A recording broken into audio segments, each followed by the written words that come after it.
नमस्कार, मैं डॉक्टर अनिल कुमार सिंह काशी हिंदू विश्वविद्यालय पर्यटन प्रबंध में अध्यापन का कार्य कर रहा हूं।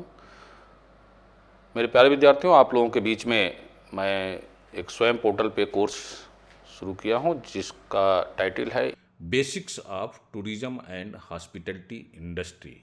इस कोर्स में 12 मॉड्यूल हैं। मैं आज आपको 11वें मॉड्यूल का तीसरा लेक्चर आपको बताऊंगा।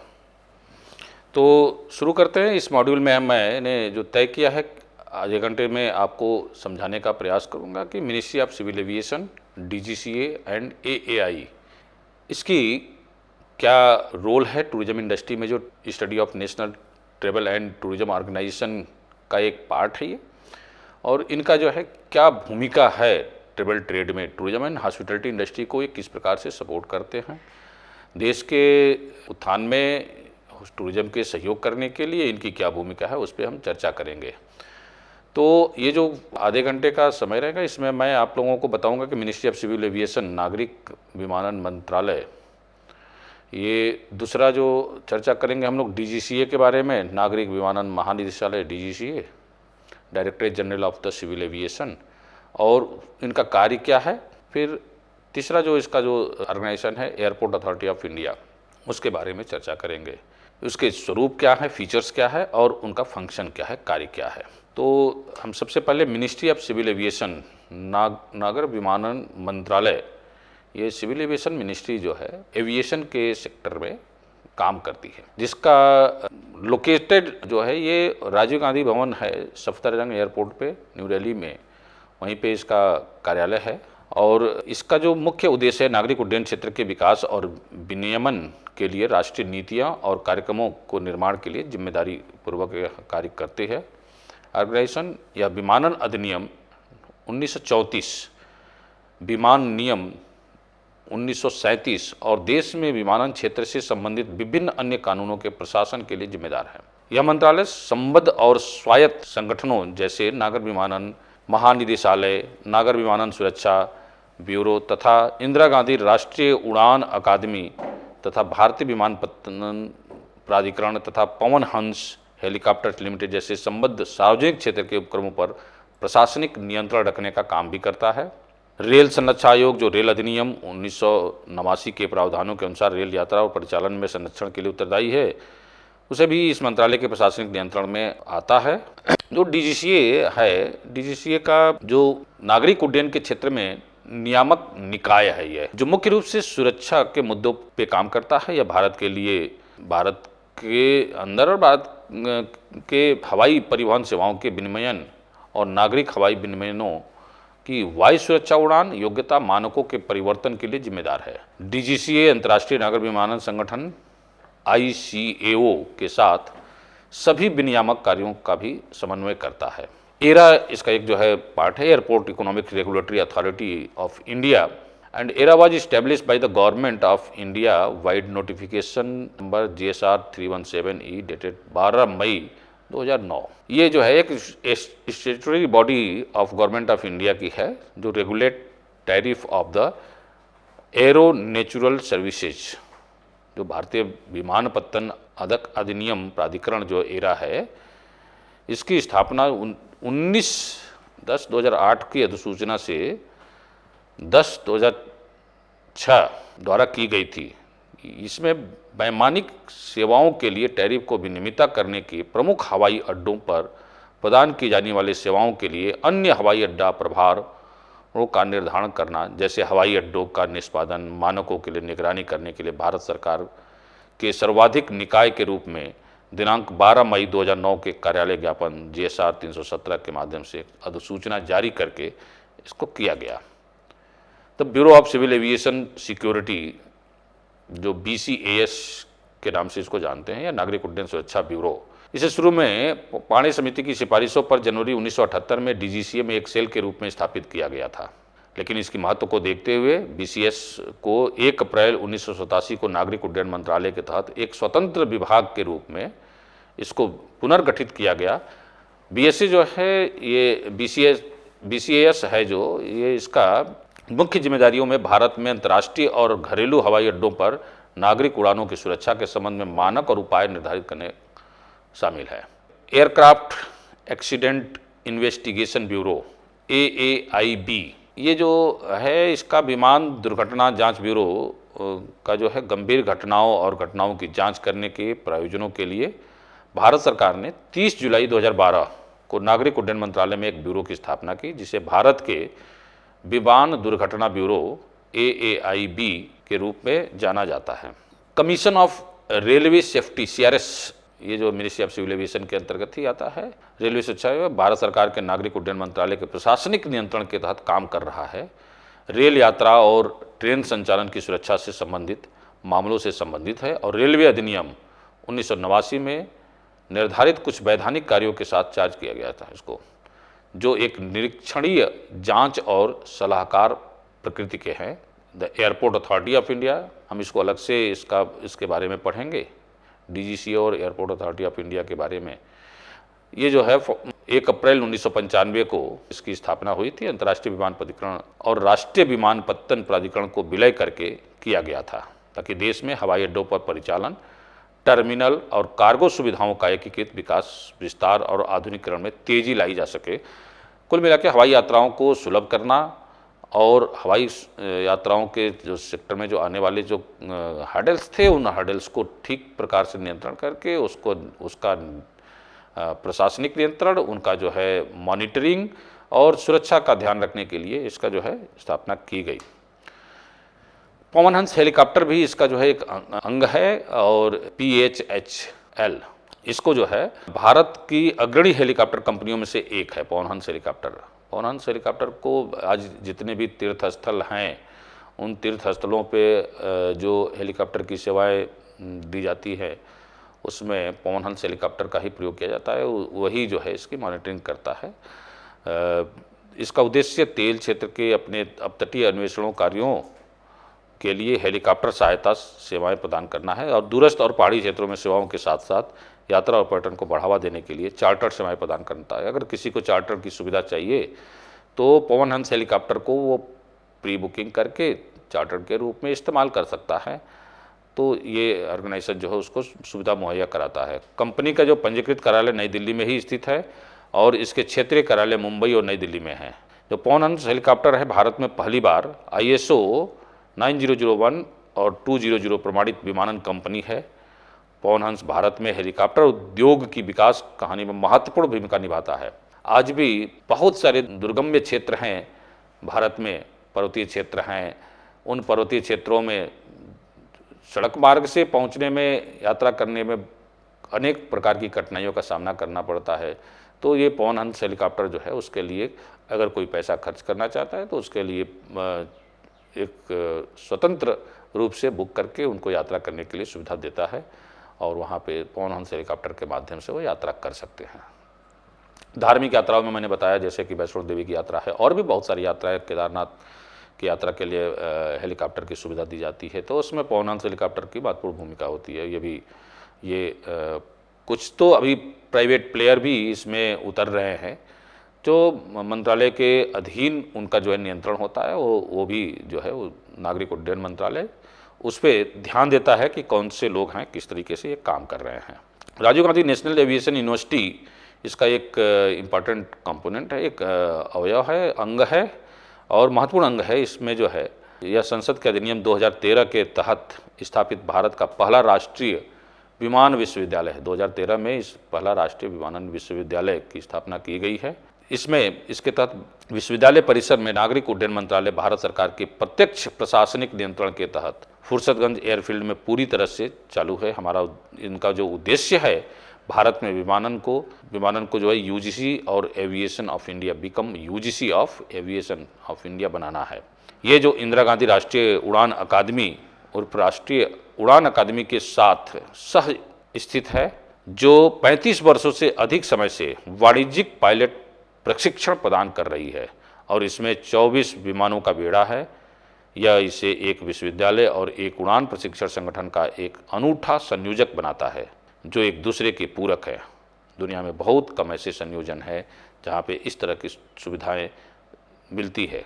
दूसरा जो मिनिस्ट्री ऑफ सिविल एविएशन के अलावा जो उसी का एक अंग है नागरिक विमानन महानिदेशालय DGCA, directorate general of civil aviation. ये डीजीसीए जो है एक महत्वपूर्ण नागरिक उड्डयन मंत्रालय का जो है एक महत्वपूर्ण नियामक निकाय है जो मुख्य रूप से सुरक्षा मुद्दों से निपटता है। डीजीसीए का काम जो है एविएशन के सेक्टर में जो क्राफ्ट हैं उनका जो है सुरक्षा के मानकों पे वो सही हैं कि नहीं है, जो क्राफ्ट में के जो रूल्स बनाए जाते हैं कि पायलट को किन किन रूल को फॉलो करना है, जो क्रू मेंबर हैं उनको किन किन नियमों का पालन करना है, क्या क्या सावधानियां रखनी चाहिए, पैसेंजर्स को क्या क्या सावधानियां रखनी चाहिए, पैसेंजर का रूल को कौन कौन से फॉलो करना है, उसका जो है जो निर्धारण करने का काम है वो डीजीसीए का है। Director general of the civil aviation ही उसका काम करता है। यह अंतर्राष्ट्रीय नागरिक उड्डयन संगठन के साथ सभी नियामक कार्यों का समन्वय भी करता है। इसका जो मुख्यालय है भारत के विभिन्न हिस्सों में क्षेत्रीय कार्यालयों के साथ है, कई जगहों पे पाया जाता है। नई दिल्ली में भी ये स्थित है इसका डीजीसीए का मुख्य कार्यालय। डीजीसीए का जो काम है वो मैंने बताया कि सबसे ज़्यादा जो महत्वपूर्ण काम है वो सुरक्षा मुहैया कराना। जो निजी ऑपरेटरों को हवाई परिवहन सेवाएं प्रदान करने की अनुमति दी गई थी, यद्यपि कोई भी विदेशी एयरलाइन किसी घरेलू एयरलाइन कंपनी में प्रत्यक्ष अथवा अप्रत्यक्ष रूप से इक्विटी धारित नहीं कर सकती है, इसलिए 1995 तक कई निजी एयरलाइंस ने विमानन व्यवसाय में अपना कदम रखा था और घरेलू हवाई यातायात के 10% से अधिक के लिए जिम्मेदार थे वे। आज भारतीय विमानन उद्योग में निजी एयरलाइनों का वर्चस्व है और इन एयरलाइनों में कम लागत वाली वाहक शामिल है जिनमें हवाई यात्रा को वहनीय बना दिया है। सरकार ने एयर कारपोरेशन अधिनियम 1953 के तहत 9 एयरलाइन कंपनियों का राष्ट्रीयकरण किया था। ये सरकारी स्वामित्व वाली एयरलाइंस 1990 के दशक के मध्य तक भारतीय विमानन उद्योग पर पूरी तरह से हावी होकर काम कर रही थीं। अप्रैल 1990 में जो गवर्नमेंट ने ओपन स्काई पॉलिसी को एडॉप्ट की थी, मुक्त आकाश नीति जिसको कि कहा जाता है, अपनाई गई और हवाई टैक्सी प्रचालकों को चार्टर तथा गैर चार्टर दोनों आधारों पर किसी भी हवाई अड्डे से उड़ानें प्रचालित करने, उड़ानें भरने के लिए तथा अपनी उड़ान अनुसूची, कार्गो तथा यात्री किरायों का निर्णय लेने की अनुमति दी गई थी। ओपन स्काई पॉलिसी के तहत ये इसकी जो स्थापना हुई थी 1 अप्रैल 1990 को।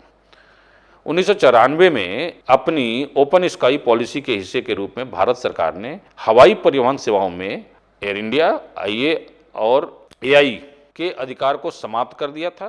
निजी जो इसमें ऑपरेटर थे से भारत ने इनको जो है सबसे पहले हवाई परिवहन सेवाओं को प्रदान करने की अनुमति दी गई थी। यद्यपि कोई भी विदेशी एयरलाइन किसी घरेलू एयरलाइन कंपनी में प्रत्यक्ष अथवा अप्रत्यक्ष रूप से इक्विटी धारित नहीं कर सकती है। 1995 तक कई निजी एयरलाइंस ने विमानन व्यवसाय में कदम रखा था और घरेलू हवाई यातायात के 10% से अधिक के लिए जिम्मेदार भी थे वे। आज भारतीय विमान उद्योग में निजी एयरलाइनों का वर्चस्व है और इनमें कम लागत वाली वाहक शामिल हैं जिनमें हवाई यात्रा को बहुत ही महत्वपूर्ण बना दिया है, इम्पोर्टेंट बना दिया है। इसका जो फंक्शन है डीजीसीए का वो बड़ा ही महत्वपूर्ण है हवाई यातायात की व्यवस्था को ठीक प्रकार से संचालित करने के लिए। तो जिम्मेदारी पूर्वक जिसका जो है registration of the civil aircraft, जो सिविल एयरक्राफ्ट का जो है नागरिक विमानन का जो है ये पंजीकरण करने का काम डीजीसीए करता है और formulation of the standard of airworthiness of civil aircraft and registered in India and grant of certification of airworthiness to such aircraft. Bharat में जो पंजीकृत सिविल विमानों के लिए उड़न योग्यता के मानकों का कि विमान ये उड़ने की योग्यता रखता है कि नहीं, पुराना हो जाने पे उनकी जांच करना और जांच करने के बाद उनको तय करना कि ये मानक पे खरा उतर रहा है कि नहीं, ये उड़ने लायक है कि नहीं, इससे खतरा तो नहीं है उड़ने के लिए। ये इसका प्रमाण पत्र जो है वो देने का, जारी करने का काम जो है डीजीसीए का है। लाइसेंसिंग ऑफ द पायलट्स, जो पायलट होते हैं उनका जो है लाइसेंसिंग प्रदान करना। एयरक्राफ्ट मेंटेनेंस इंजीनियर्स का जो है इंजीनियरों के रखरखाव मेंटेनेंस के लिए जिम्मेदारी लेता है, ये उसका लाइसेंसिंग देता है। Air traffic controllers and flight engineers, जो विमान रखरखाव, हवाई यातायात नियंत्रकों और उड़ान इंजीनियरों का लाइसेंस देना इसका काम है। और उस उद्देश्य के लिए परीक्षा और जांच आयोजित कराना। ये जो पायलट हैं उनके लिए टाइम टू टाइम पे परीक्षाएं कराना और उसको चेक करके कि इनको जो है, जो इनका ज्ञान है वो हवाई उड़ान के लिए ठीक है कि नहीं, उसके लिए सर्टिफिकेशन देना और वो उड़ाने के लिए योग्यता का सर्टिफिकेशन देना। दूसरा वो जो इंजीनियर हैं उन इंजीनियरों को भी मतलब सर्टिफिकेशन देने का काम जो है ये डीजीसीए करता है। एरोड्रोम जो है, एरोड्रोम उनको प्रमाणित करने का काम जो है इनका है। एरोड्रोम को ट्रिपल क्लास से प्रमाणित करते हैं। Maintaining the check of the proficiency of flight crew, उड़ान कर्मी दल की जो प्रवीणता है, मतलब उनकी जो कैपेसिटी है, योग्यता है, स्मार्टनेस है, उसको चेक करने के लिए, मेंटेन करने के लिए ये काम करते हैं। उनकी प्रोफिशिएंसी को चेक करते हैं। क्रमकों को जैसे उड़ान प्रेषक, केबिन कर्मी दल, जो केबिन क्रू होते हैं, और कि उनकी जो प्रवीणता होती है उस पर नियंत्रण रखना इनका जो है मुख्य रूप से काम होता है। तो अगर इनके कार्यों को हम आगे देखते हैं तो भारतीय वाहकों को विमान प्रचालन प्रमाण पत्र प्रदान करना तथा भारतीय तथा विदेशी प्रचालकों द्वारा भारत के भीतर ऊपर से प्रचालित हवाई परिवहन सेवाओं को विनियमन करना, जिसमें ऐसे प्रचालकों मतलब ऐसे जो विमान प्रचालक हैं कि अनुसूचित तथा गैर अनुसूचित उड़ानों को स्वीकृति शामिल भी होती है इसमें। Conducting investigation into the incidents, अगर कोई दुर्घटना होती है तो उसकी जो है दुर्घटनाओं की जो है जांच कमेटी बनाना, इन्वेस्टिगेशन कराना उसकी, और एयरक्राफ्ट का जो है incident involving aircraft up to the 2250 kg AUW and taking incident prevention measures including formulation of the implementation of safety aviation management program. ये management program, aviation management program जो safety के जो टूल्स हैं उनको adopt करने के लिए ये काम करता है। दुर्घटना निवारण उपाय करने में इसकी महत्वपूर्ण भूमिका है। Carrying out the amendment of aircraft, जो एयरक्राफ्ट है उसके आईसीओ अनुबंध में संशोधनों का जो है अनुपालन करने के लिए वायुयान अधिनियम, विमान नियमों और नागर विमानन अपेक्षाओं में संशोधन करना, किसी अन्य अधिनियम में संशोधन के लिए प्रस्ताव शुरू करना या किसी मौजूदा अभिसमय में संशोधन या संशोधन को प्रभावी करने के लिए एक नया अधिनियम पारित करना, ये डीजीसीए का मुख्य कार्य है। डीजीसीए के कार्यों में कोऑर्डिनेशन ऑफ इकाओ के साथ कोऑर्डिनेशन बना के रखना, समन्वय बना के रखना, राज्य पत्रों का जवाब भेजना, और ICAO का जो सार्वभौमिक सुरक्षा निरीक्षण लेखा परीक्षण कार्यक्रम है वो USOP से उत्पन्न होने वाली सभी आवश्यक कार्रवाई करना। तो USOAP जो है उसका साथ मिलके जो है उसको आवश्यक जो कार्रवाई होती है उसको पूरा करना। Approval of the institutes engage in the flying training and including the simulator training, जो भी प्रशिक्षण की उच्च गुणवत्ता सुनिश्चित करने की दृष्टि से प्रशिक्षण के काम में जो इंस्टीट्यूट लगे हुए हैं, प्राइवेट सेक्टर के इंस्टीट्यूट हो या पब्लिक सेक्टर के, तो उनको जो है अप्रूवल देने का काम भी जो है डीजीसीए का होता है। डीजीसीए जो है सेवा प्रशिक्षण या विमानन से संबंधित किसी अन्य प्रशिक्षण सहित उड़ान प्रशिक्षण में लगे संस्थानों को मंजूरी देने में इसकी महत्वपूर्ण भूमिका होती है। ये मंजूरी देने का उनका इंफ्रास्ट्रक्चर और उनकी कैपेबिलिटी और जो ट्रेनिंग सेंटर की जो बेसिक रिक्वायरमेंट होती है, उस रिक्वायरमेंट को देखने के बाद ये उसका देते हैं, परमिशन देते हैं। Creating approval for aircraft maintenance, मतलब जो हवाई जहाज है उसका विमान के मेंटेनेंस का जो है अप्रूवल देने का काम करते हैं। रिपेयरिंग के लिए, उनकी जो है मरम्मत के लिए काम देते हैं। डिजाइन और विनिर्माण संगठनों और उनके निरंतर निरीक्षण को मंजूरी देना, वो एयरक्राफ्ट की डिजाइन, उनका जो किस प्रकार से जो है उनके जो अन्य संगठन है वो संगठन उसमें जो है क्या उनका इंटरफेरेंस होगा, उसके लिए अप्रूवल देने का काम करते हैं। To act as a nodal agency for implementing, जो भारत के अनुबंध 9 में प्रावधानों के लिए जो नोडल एजेंसी के रूप में यह कार्य करता है और राष्ट्रीय सुविधा समिति की बैठकों के आयोजन सहित भारतीय हवाई अड्डों पर सुविधा से संबंधित मामलों का कोऑर्डिनेशन करने का काम, समन्वय करने का काम जो है इसका डीजीसीए का है।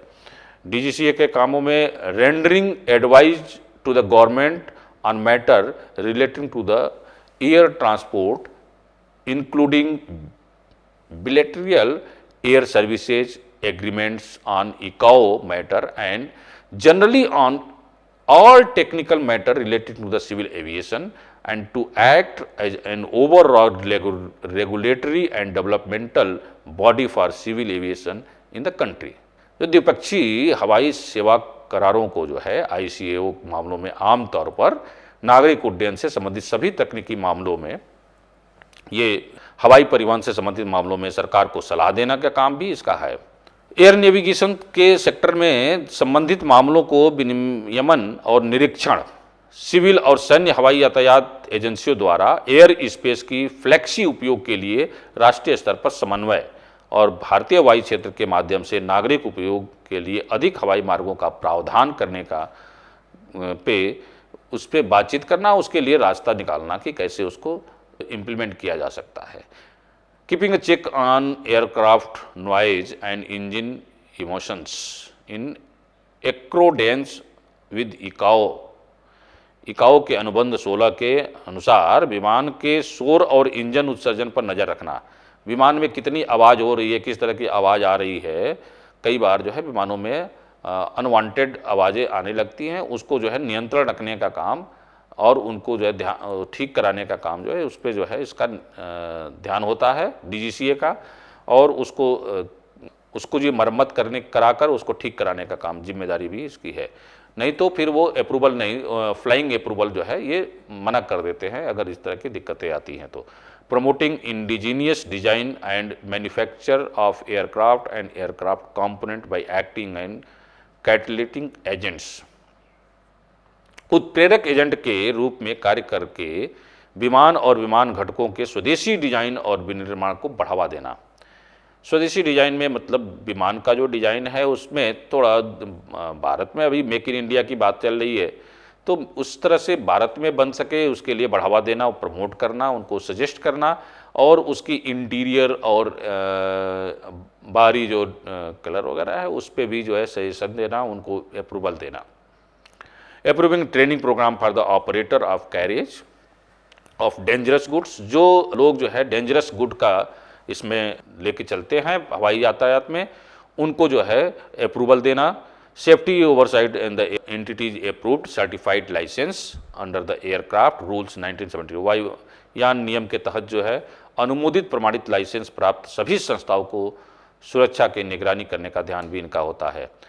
जो तीसरा मुख्य इसमें हमको डिस्कस करना था वो एयरपोर्ट अथॉरिटी ऑफ इंडिया, भारतीय विमानपत्तन प्राधिकरण। ये भारतीय विमानपत्तन का गठन जो है संसद के एक अधिनियम द्वारा किया गया था और 1 अप्रैल 1995 को तत्कालीन राष्ट्रीय विमानपत्तन प्राधिकरण और भारतीय अंतर्राष्ट्रीय विमानपत्तन प्राधिकरण का विलय करके अस्तित्व में आया था। ये विलय ने एक एकल संगठन को अस्तित्व में लाया जिसे देश में जमीन और वायु अंतरिक्ष दोनों में नागरिक उड्डयन, बुनियादी ढांचे के निर्माण, उन्नयन, रखरखाव और प्रबंधन की जिम्मेदारी सौंपी गई थी। AI कुल 133 हवाई अड्डों का प्रबंधन करता है, जिनमें से 110 हवाई अड्डे अभी जो है चालू स्थिति में है, जबकि अन्य 23 हवाई अड्डे गैर परिचालन वाले हैं। इन परिचालित हवाई अड्डों में निजी नियंत्रणाधीन 28 सिविल एनक्लेव तथा 8 हवाई अड्डे, 2 संयुक्त उद्यम हवाई अड्डे, दीर्घावधि पट्टे के अधीन 6 PPP हवाई अड्डे शामिल हैं। कुल 110 प्रचालनिक हवाई अड्डों में से 35 हवाई अड्डों पर अंतर्राष्ट्रीय प्रचालन का काम जो है चलता है, जिसका जो एयरपोर्ट अथॉरिटी ऑफ इंडिया के अंतर्गत उसका जो है चलता है। जो इसका विजन है वो विजन दुनिया का अग्रणी एयरपोर्ट डेवलपर के रूप में काम करना, ऑपरेटर और एयर नेविगेशन सेवा प्रदाता बनना है। विश्व का सबसे प्रमुख एयरपोर्ट का जो है डेवलपर जो है एयरपोर्ट का डेवलपर, बेस्ट क्वालिटी की वर्ल्ड क्लास के इंफ्रास्ट्रक्चर हमारे एयरपोर्ट पे डेवलप हों, हमारे एयरपोर्ट जो है अच्छे हों, इंफ्रास्ट्रक्चर की सुविधा वहाँ पे हो, इसका जो है इसका विजन है। और ध्येय जो इसका है वो देश भर में हवाई संपर्क बढ़ाने और लागत प्रभावी आधुनिक सुरक्षित हवाई अड्डे के संचालन और हवाई नेविगेशन सेवाओं के लिए अत्याधुनिक और स्वदेशी तकनीकी का उपयोग करके पर्यावरण के प्रति जागरूक करना और उसके लिए स्थायी संगठन बनाना इसका उद्देश्य है। AI जो है कुल 133 हवाई अड्डों का प्रबंधन, जिसमें ये इसका जो फंक्शन आप DGCA AI का जो विजन और ध्येय के बाद हम इसका फीचर्स के बारे में जब बात करते हैं तो देखते हैं कि पैसेंजर फैसिलिटीज पे जो है ये प्रमुख रूप से काम करता है। यात्री सुविधाओं पे एआई जो है मुख्य कार्यों में से अन्य बातों को ध्यान में टर्मिनल का निर्माण, संशोधन, प्रबंधन, कार्गो टर्मिनल का विकास और प्रबंधन, रनवे, समानांतर टैक्सीवे आदि सहित एप्रन बुनियादी ढांचे का विकास, रख रखाव और संचार, नेविगेशन और निगरानी का प्रावधान जिसमें DVOR, DME, ILS, DATC, radar, visual aids आदि का प्रावधान शामिल है। हवाई यातायात सेवाओं का प्रावधान, यात्री सुविधाओं का प्रावधान और संबंधित सुविधाएं शामिल है जिसमें टर्मिनल इस प्रकार देश में विमान यात्री और कार्गो के सुरक्षित संचालन को सुनिश्चित करते हैं। एयर नेविगेशन सर्विसेज के सेक्टर में भी इसका महत्वपूर्ण भूमिका है। ये राज्य और क्षेत्रीय सीमाओं में निर्विवाद नेविगेशन के लिए एयर नेविगेशन इंफ्रास्ट्रक्चर को आधुनिकीकरण के लिए वैश्विक दृष्टिकोण के अनुरूप में एआई उपग्रह आधारित संचार, नेविगेशन, निगरानी और हवाई यातायात प्रबंधन के लिए संक्रमण की अपनी योजनाओं के साथ बहुत तेजी के साथ आगे बढ़ रहा है। उनके अनुभव से लाभ प्राप्त करने के लिए US federal aviation administration, US and development agency, European union air services, Australian और फ्रांस सरकार सहकारी परियोजनाओं और अध्ययनों के साथ साथ सहयोग को ज्ञापनों पर हस्ताक्षर किए हैं। इन गतिविधियों के माध्यम से एआई के अधिक से अधिक अधिकारी नवीनतम तकनीकी से परिचित होते हैं और नेविगेशन के सेवाओं को जो है में और सुधार करने में उनको जो है आसानी होती है। सिक्योरिटी के सेक्टर में जो है एयरपोर्ट अथॉरिटी ऑफ इंडिया जो है काम करता है। किसी प्रकार की सुरक्षा के दृष्टि से चूक न हो उस पर इसकी महत्वपूर्ण भूमिका होती है। एरोड्रम फैसिलिटी, हवाई अड्डा सुविधाएं, हवाई अड्डा सुविधाओं में जो है ये भारतीय विमानपत्तन प्राधिकरण में हमारे प्रयासों में मांग में सबसे पहले क्षमता निर्माण के लिए हवाई अड्डा सुविधाओं की योजना बनाने के लिए मूल दृष्टिकोण अपनाया गया है। इस कार्यनीति के क्रियान्वयन के लिए विभिन्न हवाई अड्डों पर रनवे, टैक्सी ट्रैक, एप्रन के विस्तार तथा सुदृढ़ीकरण के लिए परियोजनाओं हाथ में ली गई हैं। सभी हवाई अड्डों पर एयरबस 320, बोइंग 737-800 श्रेणी के विमानों के प्रचालन में सहायता के लिए रनवे का 7,500 फुट तक विस्तार करने का कार्य एयरपोर्ट अथॉरिटी ऑफ इंडिया ने अपने हाथों में लिया। HRD training, human resource development के लिए जो हवाई यातायात के लिए जो ठीक प्रकार से सुविधाएं मुहैया कराने के लिए जो ह्यूमन रिसोर्स की आवश्यकता पड़ती है उसके कुशल और प्रशिक्षण करने के लिए दिशा में भी इसकी महत्वपूर्ण भूमिका है। एक जो इसका जो फंक्शन है उसमें कुछ महत्वपूर्ण कार्य हैं उसके बारे में हम आपसे चर्चा करेंगे। भारत में अंतर्राष्ट्रीय और घरेलू हवाई अड्डों पर सिविल इनक्लेव डिजाइन, विकास, संचालन और रखरखाव का इसका महत्वपूर्ण कार्य है। विस्तार और सुदृढ़ीकरण जैसे रनवे, एप्रन, टैक्सीवे आदि का जो है परिचालन क्षेत्र में इसका काम करना है और यात्री टर्मिनलों और अन्य हवाई अड्डों की सुविधाओं के निर्माण में संशोधन और प्रबंधन का काम इसका है। कार्गो टर्मिनलों के विकास और प्रबंधन में AI cargo logistic and allied services company limited के माध्यम से इसको काम करती है। ये ensure provision of passenger facility to information system, यात्री सुविधाओं और सूचना प्रणाली का प्रावधान सुनिश्चित करने के लिए काम करती है। इसका जो नेविगेशन के सेक्टर में जो काम है वो इकाओ द्वारा यथा स्वीकृति देश की प्रादेशिक सीमाओं से पर फैले भारतीय हवाई क्षेत्रों का नियंत्रण और प्रबंधन करने का काम है। इसका ensure the safety and efficiency of the flight के अंतर्गत जो सेफ्टी और एफिशिएंसी है उसको सुनिश्चित करने का काम है इसका। Make provision for the cutting edge technology for communication, navigation and surveillance of the Indian air space में जो निगरानी और अत्याधुनिक तकनीकी का प्रावधान करके वो कम्युनिकेशन को ठीक प्रकार से बनाए रखें उसके लिए ये काम करता है।